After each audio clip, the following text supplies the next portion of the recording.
ఈ పోరడేంది ఏమో గుడ్డేలు ఊరికి వచ్చినట్టు ఊరికి వస్తాడు. అవురా అంజీ, ఎటు పోతున్నావు రేమో ఎగిరితంగా పోతున్నావు? నీ అవ్వ ఎక్కడనో పెళ్ళా మొగ్గు నిత్త వల్ల కొట్టినట్లే దాని పంచాయతీ ఇప్పుడు పోతాను. నువ్వు వస్తావా? అబ్బా పోకిల్లే మొగోడా, నీకు పంచాయతీ చెప్పే అంత ఉన్నా అదిరా. మరి లేకపోతే ఏందే పొద్దున లోటు పట్టుకుని వెళ్ళిపోతారే ఏరుగా పోతానా? అసలే రాత్రి పుక్కడికి వచ్చిన లుంగి వలగ తింటే ముడ్డి వలగ అత్తందే నీ అమ్మ జరిగే. అసలే రాత్రి పుక్కడికి వచ్చిన లుంగి వలగ తింటే ముడ్డి వలగ అత్తందే నీ అమ్మ జరిగే.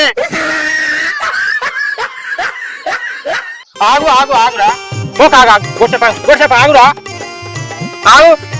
కుక్కిడికి వచ్చిందని బొత్త వాళ్ళగా తింటే ముడ్డి వాళ్ళగా రాకపోతే ఏం చెప్తుందిరా?